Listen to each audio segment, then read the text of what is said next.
প্রিয় ভিউয়ার্স, আসসালামু আলাইকুম। আশা করি তোমরা সবাই ভালো আছো। আমি তোমাদের ইতোমধ্যে রাইট ফর্ম অফ ভার্বসের পার্ট 1 এর একটি ক্লাস নিয়েছি। আজ আমি তোমাদের মাঝে পার্ট 2 নিয়ে হাজির হয়েছি। পার্ট 2 এটা হচ্ছে রাইট ফর্ম অফ ভার্বস। বিগত ক্লাসে আমি 1 থেকে 11 পর্যন্ত রুলসগুলা তোমাদের দেখিয়েছিলাম। আজ আমি তোমাদের 12 থেকে 25 রুলসগুলা তোমাদের দেখাবো।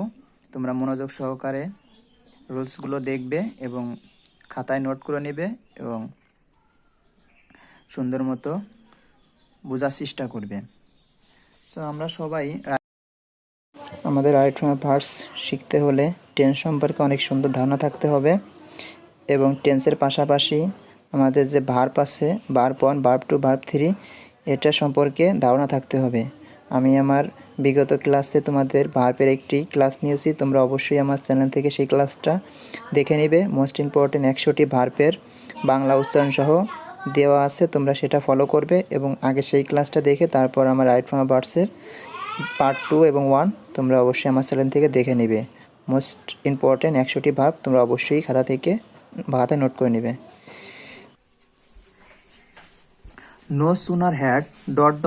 then scarcely had ... when hardly ...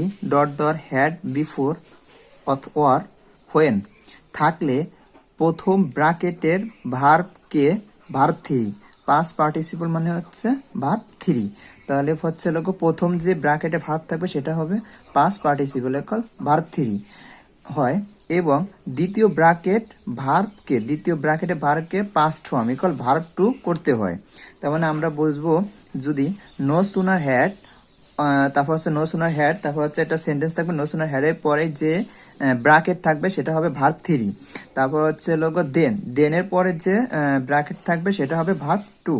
যদি আমরা একটা এক্সাম্পল ফলো করি, নো সুনার হ্যাড হি ব্র্যাকেটে আছে see the police then he ran away.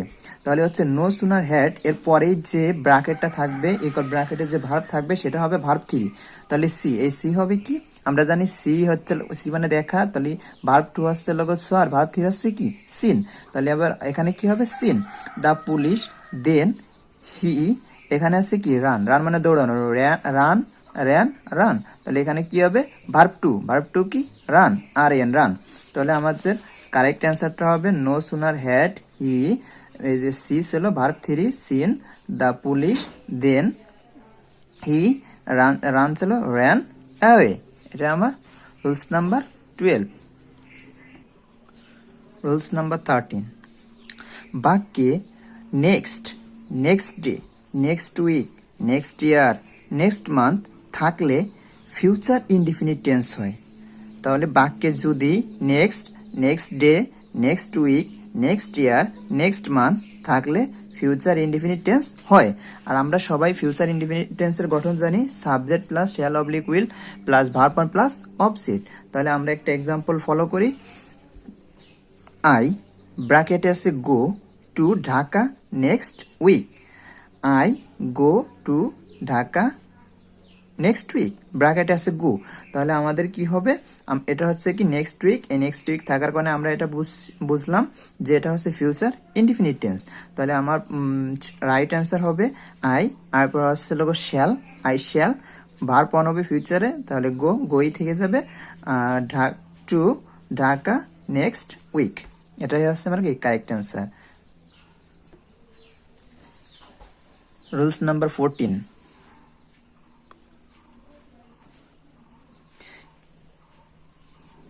As if, as thought, wish থাকলে ব্র্যাকেটের বি ভার্বের জায়গায় ওয়ার বসে।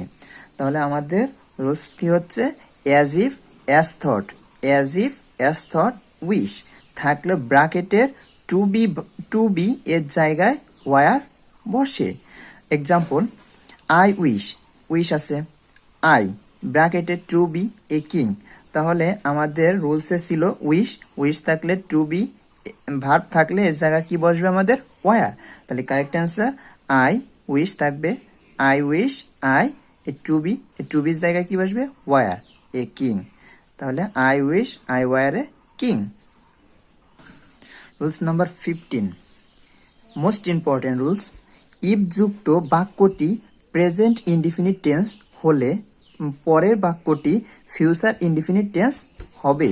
তাহলে ইফ যুক্ত বাক্যটি যদি প্রেজেন্ট ইনডিফিনিট টেন্স, কোন টেন্স? প্রেজেন্ট ইনডিফিনিট টেন্স হলে পরের বাক্যটি হয় future indefinite tense. Example, if he comes, if আছে হি কামস, হি তারপর হচ্ছে কামস ভার্ব ওয়ান, তার সাথে এস যোগ আছে, তাহলে এটা হচ্ছে কোন টেন্স? Present indefinite tense. তারপর হচ্ছে আই গো, তাহলে আমরা রুলসে ফলো করেছি ইফ যুক্ত বাক্যটি যদি প্রেজেন্ট ইনডিফিনিট টেন্স হয় তাহলে পরের বাক্যটি হবে ফিউচার ইনডিফিনিট টেন্স। আর ফিউচার ইনডিফিনিট টেন্সের রুলস তো আমরা জানি, আর প্রেজেন্ট ইনডিফিনিট টেন্সের রুলসও আমরা জানি। So correct answer if he comes থাকবে আই, তারপর হচ্ছে লোগো শ্যাল অথবা উইল আসবে, তাহলে আয়ের পর শ্যাল, তারপর হচ্ছে গো আছে, গো ভারপনই থেকে যাবে। তাহলে ইফ যুক্ত বাক্যটি প্রেজেন্ট ইনডিফিনিট টেন্স হলে পরের বাক্যটি হবে future indefinite tense. Next rules, if যুক্ত বাক্যটি পাস্ট ইনডিফিনিট টেন্স হলে, ইফ যুক্ত বাক্যটি পাস্ট ইনডিফিনিট টেন্স হলে পরের বাক্যটি হবে subject plus would might plus verb on plus object. আমরা সবাই জানি ভার্ব অন কোনটা, ভার্ব টু আর ভার্ব থ্রি, এটা সম্পর্কে আমাদের সবারই ধারণা আছে। সো যদি সমস্যা থাকে আমার এই চ্যানেলে একটা ভিডিও দেওয়া আছে 100টা মোস্ট ইম্পর্টেন্ট ভার্বের, তোমরা সেটা ফলো করতে পারো। আসো, ইফ যুক্ত বাক্যটি পাস্ট ইনডিফিনিট টেন্স হলে পরের বাক্যটি হবে subject plus could might plus verb on plus object. Example, if he came আমরা জানি হচ্ছে কাম মানে আসা, কাম, এই কেম হচ্ছে ভার্ব টু। তাহলে ইফ হি কেম, এই বাক্যটা আমার কি? ইফ যুক্ত বাক্যটি হি কেম, এটা হচ্ছে পাস্ট ইনডিফিনিট টেন্স। তাহলে পরের বাক্যটি হবে subject could might plus verb on. তাহলে কি আসবে? ইফ হি কেম আই পর আসছে I would go, verb on, গোই লিখে দিলাম। সো ইফ যুক্ত বাক্যটি পাস্ট পারফেক্ট টেন্স হলে পরের বাক্যটি হয় subject plus could have might have plus verb three plus object. তাহলে আমাদের ইফ যুক্ত বাক্যটি যদি পাস্ট পারফেক্ট টেন্স হয়, কোন টেন্স? পাস্ট পারফেক্ট টেন্স হলে পরের বাক্যটি হবে subject plus could have might have plus verb three plus object. আমরা একটা এক্সাম্পল ফলো করি, ইফ আই হ্যাড সিন হিম, তাহলে আমরা জানি পাস্ট পারফেক্ট টেন্সের গঠন subject plus had plus verb three plus object. So এখানে হ্যাড আছে, এই সিন হচ্ছে ভার্ব থ্রি, হিম হচ্ছে object. If I had seen হিম, এটা আমার কোন টেন্স? এটা হচ্ছে পাস্ট পারফেক্ট টেন্স। তাহলে পাস্ট পারফেক্ট টেন্স হলে পরেরটা কি হবে? সাবজেক্ট প্লাস উড হ্যাভ বা might have plus verb three. So I bracket আছে টেল হিম দ্য ম্যাটার। তাহলে if I had seen him I, তাহলে আই আমরা নেব হচ্ছে মাইট হ্যাভ টেল হচ্ছে ভার্ব অন, টোল্ড, তাহলে ভার্ব থ্রি কি? টোল্ড, তাই হিম দ্য ম্যাটার। আশা করি তোমরা বুঝতে পেরেছ। Next rules, if plus subject plus were থাকলে পরে সাবজেক্ট এর পরে might could plus verb one হয়। তাহলে আমাদের রুলস কি? ইফ থাকবে প্লাস সাবজেক্ট প্লাস ওয়ার থাকবে। If plus subject plus were থাকলে অপরটি সাবজেক্ট এর পরে might could plus verb one হয়। অথবা এরকম হবে, এই জায়গায় আমার মাইট হ্যাভও নিতে পারি, আমরা উড হ্যাভও নিতে পারি, কুড হ্যাভও নিতে পারি, আর হ্যাভ নিলে আমার ভার্ব থ্রি নিতে হবে। তাহলে ইফ যুক্ত বাক্য আমার এটা মনে রাখতে হইব যে ইফ থাকবে পরে সাবজেক্ট প্লাস ওয়ার থাকবে। তাহলে আমার গঠনটা কি হবে? If plus subject plus were থাকলে পরের বাক্যটি আমি যদি একভাবে লিখি যে মাইট অথবা সাবজেক্টের পরে যদি মাইট নিই অথবা উড অথবা কুড, যে কোনো একটা ওয়ার্ড নিই প্লাস ভার্ব অন নিতে হবে। আর যদি আমি মাইট হ্যাভ নিই, উড হ্যাভ নিই, কুড হ্যাভ নিই, তাহলে আমার কি নিতে হবে? Verb three. যদি আমি মাইট হ্যাভ, উড হ্যাভ বা কুড হ্যাভ লিখি তাহলে ভার্ব থ্রি। আর আমি যদি সাবজেক্টের পরে যদি মাইট, উড, কুড যে কোনো একটা লিখি তাহলে নিতে হইবে আমার verb one. Example, if I were, if if যুক্ত সেন্টেন্স, সাবজেক্ট আই, ওয়ার আছে এ বাট। আমরা আমাদের রুলসে ছিল if plus subject plus were থাকবে, আছে I fly in the sky. তাহলে আমার রুলসে ছিল হচ্ছে ইফযুক্ত বাক্যটি সাবজেক্টের পরে ওয়ার থাকলে তাহলে আমরা দুইভাবে নিতে পারি। একটা হচ্ছে কি would have, could have, might have plus যদি নিই তাহলে ভার্ব থ্রি, আর যদি উড কুড মাইট নিই তাহলে ভার্ব ওয়ান। সো আমি প্রথম যে এক্সাম্পল লিখছি আই উড, ভার্ব ওয়ান নেব, তাহলে উড যেহেতু নিছি হ্যাভ নিয়ে তাহলে would fly verb one in the sky. আমি যদি উড হ্যাভ অথবা কুড হ্যাভ অথবা মাইট হ্যাভ নিতাম তাহলে আমার ভার্ব থ্রি।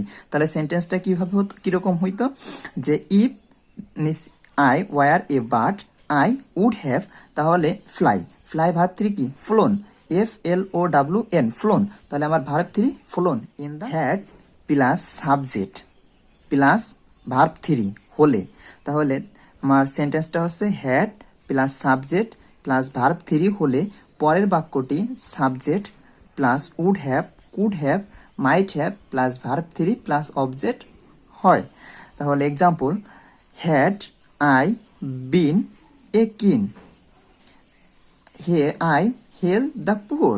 তাহলে আমার সেন্টেন্স হচ্ছে হ্যাড, হ্যাড হইব, হ্যাডের পরে সাবজেক্ট প্লাস ভার্ব থ্রি হচ্ছে বিন এ কিন। তাহলে পরের বাক্য হবে সাবজেক্ট আই, তারপর হচ্ছে উড হ্যাভ, কুড হ্যাভ বা মাইট হ্যাভ, এলাম would have, verb three help, হেল্পের হচ্ছে হেল্প দ্য পুয়ার। আশা করি তোমরা বুঝছো। হোয়াইল এর ঠিক পরেই ব্র্যাকেটের মধ্যে যে ভার্ব থাকে তার সাথে আইএনজি যোগ হয়।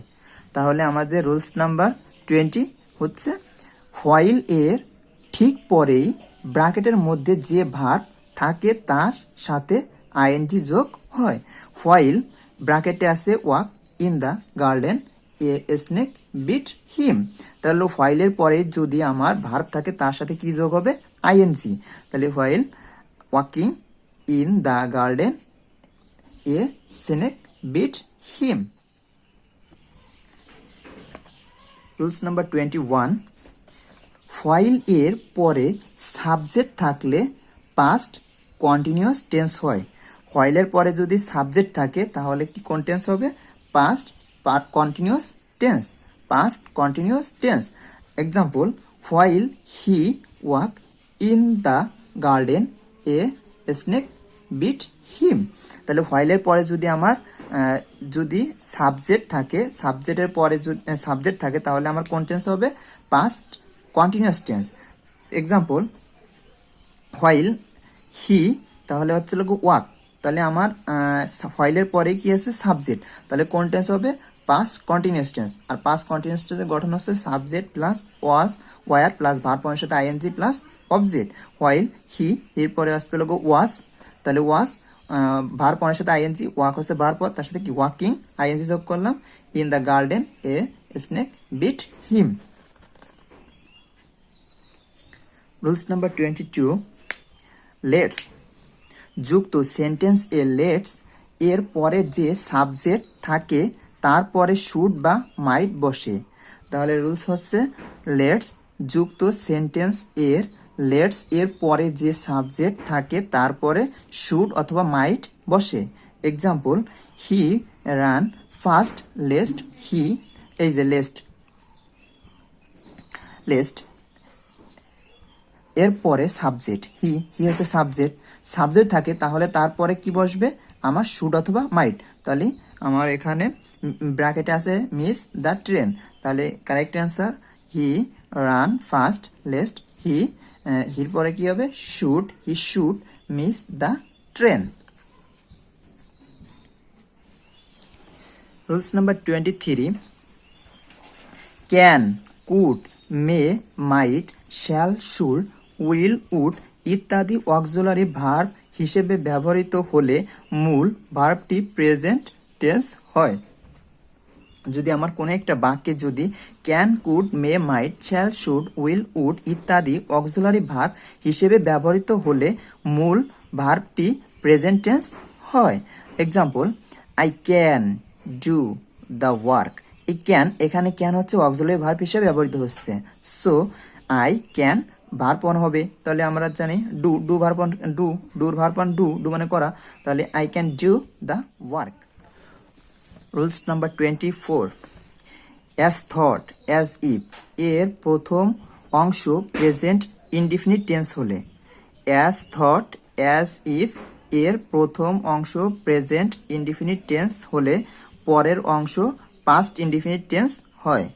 তাহলে আমাদের মনে রাখতে হবে অ্যাজ থট অ্যাজ ইফ এর প্রথম অংশ প্রেজেন্ট ইনডিফিনিট টেন্স হলে পরের অংশ পাস্ট ইনডিফিনিট টেন্স হবে। Example, he speaks as thought, he ব্র্যাকেটে নো এভরিথিং, তাহলে হি স্পিক অ্যাজ থট এর প্রথম অংশ হি স্পিক্স, এটা হচ্ছে হি সাবজেক্ট, স্পিক এর সাথে এস যোগ আছে, এটা হচ্ছে স্পিক, আমরা জানি স্পিক মানে কথা বলা, স্পোকেন, তাহলে এটা হচ্ছে ভার্ব অন, স্পিক হচ্ছে ভার্ব অন, তাহলে আমরা জানি subject plus verb on plus object হচ্ছে লাগবে পাস্ট প্রেজেন্ট ইনডিফিনিট টেন্সের গঠন। So he speak as thought এর আগের অংশ হচ্ছে প্রেজেন্ট ইনডিফিনিট, তাহলে পরের অংশ কি হবে পাস্ট ইনডিফিনিট, তাহলে পাস্ট ইনডিফিনিট, তাহলে হি নো এভরিথিং, নো হচ্ছে ব্র্যাকেটে, আমরা জানি নো মানে হচ্ছে জানা, ভার্ব টু হচ্ছে নিউ নোন, তাহলে কি হবে ভার্ব টু হচ্ছে কি new. Rules number 25, as thought as if এর প্রথম অংশ পাস্ট ইনডিফিনিট টেন্স হলে পরের অংশ পাস্ট পারফেক্ট টেন্স হয়। তাহলে প্রথম অংশ আমার কোন টেন্স হবে past indefinite, past indefinite tense হলে পরের অংশ কি হবে past perfect tense. So example, the lady talked as if she ব্র্যাকেটে নো এভরিথিং, তাহলে অ্যাজ ইফ এর আগের অংশ দি লেডি টক, তাহলে এটা কোন টেন্স, এটা হচ্ছে পাস্ট ইনডিফিনিট। কিভাবে, আমরা জানি টেক হচ্ছে ভার্ব অন, টেক, টক, টক, তাহলে এটা হচ্ছে ভার্ব টু, এটা ভার্ব টু আছে সাবজেক্ট প্লাস ভার্ব টু, তাহলে এটা দেখে আমরা বুঝতে পারছি এটা হচ্ছে পাস্ট ইনডিফিনিট। তাহলে অ্যাজ ইফ এর আগের অংশ পাস্ট ইনডিফিনিট, তাহলে পরের অংশ হবে পাস্ট পারফেক্ট। তাহলে শি, আমরা জানি পাস্ট পারফেক্ট টেন্সের গঠন subject plus had plus verb three plus object, তাহলে শি তারপর হচ্ছে লোক had, she had, verb one হচ্ছে এখানে নো আছে, তাহলে ভার্ব থ্রি কি হবে known, K N O W, known everything, তাহলে the lady talks as if she had known everything.